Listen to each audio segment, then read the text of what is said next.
तो ये ले ना, ये ले, एक गड्डी तेरी, एक गड्डी में, ये 2 गड्डी तेरी, ये 1 2, ये 2 गड्डी में।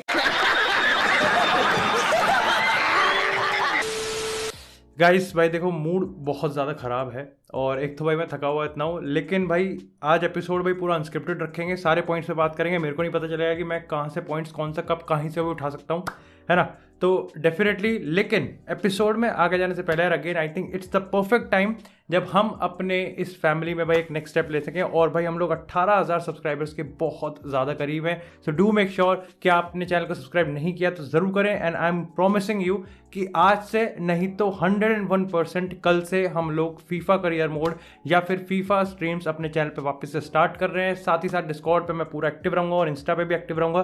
सो डू मेक श्योर कि आप मेरे को सोशल मीडिया हैंडल्स पे जरूर फॉलो करें और सेकंड चैनल को भी आप सब्सक्राइब कर देना, क्योंकि वहां पे अब आपको बकचोदी वाला कंटेंट तो पूरा का पूरा मिलेगा।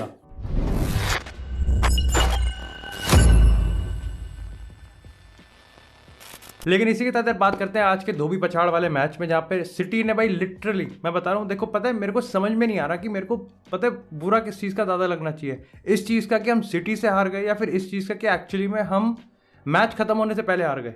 लाइक हमने फाइनल विसल का वेट भी नहीं करा। अब देखो यार सही बताऊँ ना तो पता है मेरे को सिटी से हार के ना इतना बुरा नहीं लग रहा है, क्योंकि आई थिंक सारे यूनाइटेड, देखो इसमें ईगो पे लेने वाली बात नहीं है, लेकिन to be very very honest, city और यूनाइटेड में जो गैप है ना वो भाई बहुत ज़्यादा बड़ा है, बहुत ही ज़्यादा बड़ा है। और उसको ना हम ऐसे ईगो से भर नहीं सकते, उसको ना फुटबॉल से भरना पड़ेगा और सिटी ने उससे ही भरा है।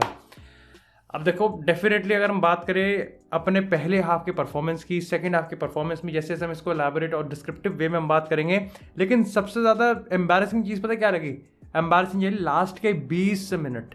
अभी तक तो हम यही बात करते हुए आ रहे थे कैसे हमारे लास्ट के 20 मिनट में न्यूरल ब्रेकडाउन हो जाता है, मेंटल कोलैप्स हो जाता है, हमें पता नहीं होता क्या खेल रहे हैं। यहाँ तो हमारे पास बॉल ही नहीं आई है, या फिर यूं कहूँ कि एक्चुअली में हमको बॉल लेनी ही नहीं आई है। लास्ट के 20 मिनट में 5% या फिर 8% पोजीशन थी सिर्फ और सिर्फ यूनाइटेड पे, यानी कि it was 92% Manchester city position. और यार वो क्या बॉल घुमा रहे थे। अब आज के एपिसोड में देखो मैं बेइज्जती करने वाला हूँ। आज के एपिसोड में हम अपने खुद के गिरेबान में जाकेंगे और खुद के गिरेबान में जाकेंगे यानी कि खुद का हम कच्चा उतारेंगे। लेकिन कहीं ना कहीं मैं बिल्कुल भी डेफिनेटली कहीं से भी मैं क्रेडिट नहीं छीनने वाला मैनचेस्टर सिटी से। They are definitely one of the best teams in Europe. और भाई जिस तरीके का फुटबॉल वो खेल रहे थे ना, देख यार इस चीज़ से ना कोई डिनाई नहीं कर सकता कि अगर फर्स्ट हाफ की हम बात करें ना तो 2 चीज़ें थी। पहली चीज़ तो ये थी कि सिटी परफेक्ट नहीं थी, और दूसरा पॉइंट ये था कि यहाँ पर यूनाइटेड कंपीट कर रही थी, दोनों चीज़ साइड बाई साइड हो रही थी। सेकेंड हाफ की अगर मैं बात करूँ ना तो भाई देखो यूनाइटेड को खेलना भूल गई थी, ठीक है, यूनाइटेड तो पता नहीं क्या हो गया था। लेकिन अगर सिटी की मैं बात करूँ ना तो सिटी ने मेरे को लगता है कि जिस लेवल पे वो खेल रही थी ना उससे 3-4 लेवल ऊपर आगे खेल रही थी वो। मतलब इस तरीके से हम डोमिनेट हुए ना, इस तरीके से मैं ये नहीं कहूँगा कि हमको पिदा दिया, बिल्कुल मैं ये कहूँगा कि हमको ना धीरे धीरे लेकिन हमको लिटरली रुला दिया। हम लिवरपूल वाला 5-0 वाला सीन तो नहीं हुआ है कि इतना फास्ट पेसी मैच था, लेकिन आज के मैच में ना मेरे को लगता है कि धीरे धीरे चक्कू भोंक दिया पेट पे और हम भुकवाते रहे।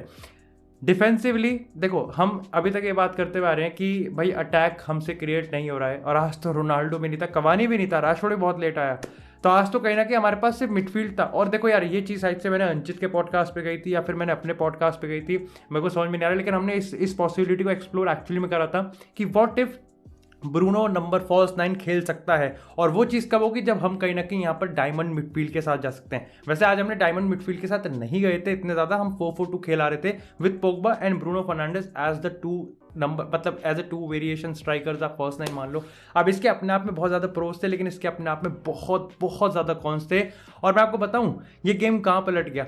ये गेम ना तभी पलट गया था जब पेप गार्डियोला ने पूरा सिस्टम समझ लिया, और राल्फ रैंगनिक ने मेरे को लगता है कि सिस्टम समझ भी लिया होगा लेकिन उस पर कभी रिएक्ट ही नहीं करा। और इसका मैं आपको बताता हूँ, इस आर्गुमेंट का मैं वाउच इसलिए करूँगा क्योंकि सेकंड हाफ में जो हाफ ब्रेक था ना, जो हाफ टाइम वाला था, उसमें यूनाइटेड की तरफ से कोई सब्स्टिट्यूशन नहीं हुआ। ऐसे सब्स्टिट्यूशन तो वैसे सिटी की तरफ से भी नहीं हुआ, लेकिन सिटी की तरफ से जो टैक्टिकल डिसीजन हुआ था ना उसने पूरा गेम ही खत्म कर दिया यहाँ पर यूनाइटेड का। वो क्या चीज़ थी? अब अगर वो ये चीज़ थी कहीं ना कहीं आपने देखा जो पहला गोल था जहाँ पर जेडन सांचो ने वो गोल मारा था, it was that right side Bissaka, Elanga and Paul Pogba. Paul Pogba को फाइनल पास, इतना बेहतरीन पास आया था इट वॉज अमेजिंग। लेकिन as soon as Pep Guardiola ने इस चीज़ को समझ लिया, उसने क्या करा, उसने केविन डी ब्रुयने और बर्नार्डो सिल्वा को टक इन करा। उसने कहा कि भाई देखो इस चीज़ का ध्यान रखना है और ये चीज़ होती हुई नहीं दिखनी है। और वहीं से वो पूरा पासिंग चैनल ही बंद हो गया यूनाइटेड का, जिसपे कहीं ना कहीं वो अपना काफ़ी ज़्यादा, मैं कहूँगा मेजॉरिटी ऑफ द अटैक वो यहाँ पर डिपेंडेंट कर रहे थे उस पूरे फर्स्ट हाफ में। फर्स्ट हाफ में अगर और अच्छी चीज़ बताऊँ ना, मैं फर्स्ट हाफ के पूरी अच्छी चीज़ बताऊँ कि जैसे अभी हमने एक स्टेटमेंट हमने पकड़ी थी, फिर मैं पता नहीं कहाँ से कहाँ चला गया कि अटैक्स पे हम लोग बात कर रहे हैं, लेकिन अगर आज की मैं रियलिटी की बात करूँ ना तो अटैक का तो कोई सीन ही नहीं है, इट वॉज ऑल डिफेंस। और देखो मैं यार मैगवायर को कितना ही गाली दे लूँ, ठीक है, द रियलिटी इज कि मैगवायर हग रहा था, हग रहा है और हगेगा, लेकिन एक फैक्ट ये भी है कि हम सारा ब्लेम ना मैगवायर के सर पे नहीं मर सकते, ठीक है। आज बिसाका इतना टट्टी खेला है कसम से, आज स्कॉट मैकटोमिने इतना बेकार खेला है ना, आज ब्रूनो अटैकिंग कॉन्ट्रीब्यूशंस में इतना बेकार खेला है, तो इसका कहीं ना कहीं भाई इन सारी चीज़ों का एक असर पड़ता ही पड़ता है कहीं ना कहीं। लेकिन मैगवायर अगेन आप दोनों गोल देख लो यार, मतलब क्या कर रहे हैं हम, ये कैसी डिफेंडिंग हो रही है, मतलब ऐसे रायता फैलता ना प्लेट पे या फिर फर्श पे, ऐसे हम ग्राउंड पे फैले पड़े थे, ऐसे फैले पड़े थे। दोनों गोल देख रहा हूँ केविन डी ब्रुयने के पहले दो, और मैं क्रेडिट नहीं छीन रहा, तीसरे में तो हम कुछ कह ही नहीं सकते, रियाद मारेज वाला जो गोल था वो इतना प्यारा गोल था हाफ वॉली का। बट अगेन मतलब मैं रियाद मारेज की तारीफ ही कर रहा था, जैसी कमेंटेटर ने मुझे ये कहा ना कि हैरी मैगवायर से डिफ्लेक्शन होकर अंदर गई है, मैंने कहा भाई साहब मतलब बंदा यहाँ भी कॉन्ट्री नहीं मान रहा भाई, यहाँ भी मानने को नहीं मानता, कॉन्ट्री करके ही छोड़ेगा बिल्कुल। लेकिन जोक सपाट यहाँ पे ये है कि जिस तरीके से आज सिटी खेली ना, मेरे लिए Phil Foden is absolutely man of the match. उसने बिसाका को, एलांगा को, क्योंकि देखो एलांगा की बहुत ज़्यादा डिफेंसिव ड्यूटीज थी, जिस तरीके से इसको यहाँ पे संभाला है ना, वो यहाँ पर काफ़ी ज़्यादा मतलब लिटरली। और ऑफकोर्स यहाँ पे अगर हम दूसरे गोल की बात करें तो वो उसका ही मैजिकल टच था जो उसने फ्लिक करा था। अब देखो यहाँ पे मैं आउट एंड आउट ये तो नहीं कहूँगा कि लिंडलॉफ बहुत बुरा था, या फिर मतलब मैं ये कहूँगा कि यहाँ पे राफेल वरान अगर अपने पी गेयर्स में भी नहीं है ना, बट स्टिल राफेल वरान ऐसी जगह तो डिफेंडिंग इतनी प्यारी तरीके से कर सकता है ना, वो जो बेसिक डिफेंडिंग फंडामेंटल होते हैं ना, वो राफेल वरान बहुत प्यार से कर सकता है। अब बात करते हैं यहाँ पर सेकंड हाफ की। तो जैसे मैंने बताया कि देखो सेकंड हाफ में एज सुन एज सिटी को पता चल गया कि भाई क्या चल रहा है, यूनाइटेड का अटैक कैसे आ रहा है, उन्होंने भाई वो चैनल ही बंद कर दिया। यूनाइटेड के 0 अटेम्प्ट्स आए हैं, मतलब इसको मैं और थोड़ा सा स्टेटिस्टिकल विनायक वाले तरीके से अगर मैं बताऊं तो एक्सजी हमारा 0.0000 था, क्योंकि जीरो अटेम्प्ट्स थे। और कहीं ना कहीं सेकंड हाफ में हमने एम्बैरसिंग परफॉर्मेंस दिखाई है, हमारे पास कोई कंट्रोल नहीं था। अब यहाँ पर कहीं ना कहीं मेरे को लगता है कि फ्रेड बहुत एडवांस है, स्कॉट मैकटोमिने बकवास है, ठीक है। यहाँ पर पोग्बा अगेन काफ़ी ज़्यादा मतलब देखो यार, अगर आप पोग्बा और ब्रूनो का फर्स्ट 9 खिला रहे हो एंड यू आर प्रिटेंडिंग कि भाई वो डिफेंड करेंगे, वो कर लेंगे, लेकिन वो कोई काम सक्सेसफुल नहीं होगा। तो मैं कहूँगा कि रांगनिक का जो सिस्टम था ना, मैं बहुत ज़्यादा इंटरप्रेट कर रहा था कि अब सिस्टम चेंज होगा, बट वो सिस्टम चेंज ही नहीं हुआ कभी। और बर्नार्डो सिल्वा और केविन डी ब्रुयने को एक कड़ ऑफ स्पेस मिलते रहे, एक कड़ ऑफ स्पेस। यार बर्नार्डो सिल्वा से मेरे को याद आया यार, मैं कल के एपिसोड में बात कर रहा था कि बर्नार्डो सिल्वा के कॉन्ट्रैक्ट नेगोशिएशंस को लेकर हम लोग बात कर रहे थे। यार ये बंदा ना, अगर मैं चाहता हूँ कि भाई मैड्रिड उठा ले इसको, मैं तो भाई ये भी चाहूँगा कि यूनाइटेड मैड्रिड में तो कोई उठा ले इसको। लेकिन अगर मैं जोक्स वैसे अगर बात करें सीरियसली होकर मैं बात करूँ, बर्नार्डो सिल्वा भाई इतना सेक्सी खेलता है ना भाई, उससे बॉल छीनना इतना ज़्यादा मुश्किल है। वैसे सही बताऊँ तो इस पूरी सिटी की टीम में ना एक चीज़ जो है ना, जो एम्बैरसिंग लगती है और जो ह्यूमिलिएटिंग भी है, वो ये है कि सिटी ने ना आज पूरे मैच में यूनाइटेड को एक मिड टेबल टीम बना के छोड़ दिया भाई। ये हम डर्बी की बात कर रहे हैं, मैं डर्बी की बात कर रहे हैं, समझ रहे हो तुम। अब मेरे को पता है, मैं सोचना भी छोड़ दिया कि हम टॉप 4 फिनिश करेंगे, नहीं करते भाई, नहीं करते। और सही बताऊँ हम डिजर्व भी नहीं करते। मैं आज आर्सेनल वर्सेस वेटफोर्ड का मैं मैच देख रहा था भाई, किस तरीके से उन्होंने गोल स्कोर करे हैं।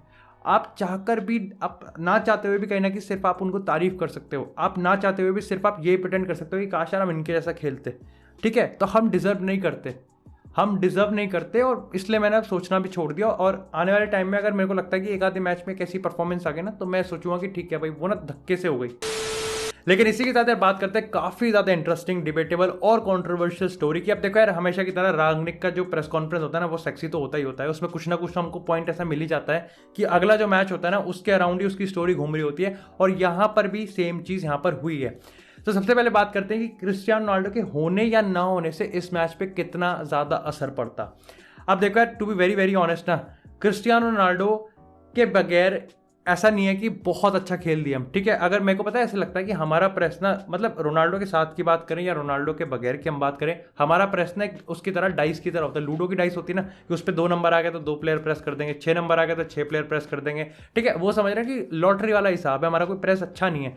हमारा प्रेस ना केक की तरह काटती, कोई भी टीम काट सकती है। And that's why I am saying कि आज ना पूरे इस मैच में सिटी ने हमको मिड टेबल टीम बना के छोड़ दिया, और ईगो पे लेने वाली बात नहीं है, इट्स लाइक कि आंखें खोलने वाली बात है, ठीक है। अगेन रांगनिक ने अपने प्रेस कॉन्फ्रेंस में इस चीज को भी कहा था कि it's not about it's not about money, it's about hiring the best persons at the best appropriate positions. अब ये चीज़ 2 महीने से आप समझ सकते हो। सबसे पहली चीज़ तो ये है कि सिटी को पैसों पे कहीं ना कहीं जो पैसों के वजह पे तोलना कि ये इतने सक्सेसफुल है सिर्फ बिकॉज कि पैसे पैसे पैसे, वो बहुत ज़्यादा गलत है। इट्स बिकॉज उनका सिस्टम अच्छा है, उनका रिक्रूटमेंट अच्छा है, उनकी स्ट्रैटेजी अच्छी है, और उनका कहीं ना कहीं फ्यूचर विजन अच्छा है, और हमको ये बात माननी पड़ेगी चाहे हम यहाँ पर उनके इटर्नल राइवल्स भी हों। यही चीज़ कहीं ना कहीं उसने यूनाइटेड में भी ये कही कि यूनाइटेड में भी ये चीज़ अब आने की बारी है। और आज का मैच कहूँ या फिर मैं पिछले पता नहीं इस पूरे सीजन की मैं बात करूँ तो पूरा सीजन आई ओपनिंग होना चाहिए कि अब कहीं ना कहीं आप परफेक्ट बंदे लेके आओ यहाँ पर ऊपर चढ़ाने के लिए। बात करते हैं क्रिस्टियानो रोनाल्डो की, तो देखा सीधी सी बात है कि रोनाल्डो अगर होता ना तो कहीं ना कहीं मेरे को ऐसा लगता था कि हम अटैकिंग थ्रेट में हम कहीं ना कहीं काफ़ी ज़्यादा डायरेक्ट हो सकते थे। लेकिन अगेन इसका एक काउंटर हो सकता है कि रांगनिक का वो सिस्टम ही नहीं था कि यहाँ पर रोनाल्डो कैसे भी फिट होता। इस सिस्टम में रोनाल्डो फिट ही नहीं हो सकता, क्योंकि आपको या तो ब्रूनो को और यहाँ पर पोग्बा को, आपको इन दोनों में से किसी को बिठाना पड़ता। Which brings me to the reason कि एक्चुअली में क्यों यहाँ पर रांगनिक ने रोनाल्डो को बाहर किया। अब देखो यार, इसका रीज़न यहाँ पर सिंपल सा ये है कि पहले एज सच तो यहाँ पर ये बताया गया कि भाई रांगनिक ने ये चीज़ कही है कि रोनाल्डो को ना हिप की एक प्रॉब्लम है। अब देखो यार, ये चीज़ तो 3-4 बार हो चुकी है कि रोनाल्डो को हिप की प्रॉब्लम है, रोनाल्डो का इंजरी इशू है, और रिपोर्ट्स के हिसाब से जो रिवील किया जा रहा है वो यहाँ पर ये है कि क्रिस्टियानो रोनाल्डो मतलब रांगनिक ने रोनाल्डो को कहा कि भाई देखो तू टीम में नहीं होने वाला। और अगर आपको याद है कि मैंने रियल मैड्रिड के वॉच लॉन्ग में भी आपके सामने सिचुएशन डाली थी कि ऐसा भाई सीन चल रहा है, ऐसा रिवील चल रहा है, and still it's not clear. लेकिन अब यहाँ पर कहीं ना कहीं रिपोर्ट्स और भी ज़्यादा तेज हो रही हैं ऐसी चीज़। और मेरे काफ़ी जो यूनाइटेड के बाहर के जो फैन पेजेस हैं, क्रिएटर्स हैं, मेरी उनसे बात हुई तो उन्होंने भी यहाँ पर इस पर थोड़ा सा यहाँ पर मैं कहूँगा कंफर्म नहीं करा, बट स्टिल दे आर काफ़ी ज़्यादा सतर्क रहते, केयरफुल है कि यहाँ पे सिचुएशन ऐसे ऐसी हो सकती है। तो मैं आपको पहले यहाँ पर बता देता हूँ।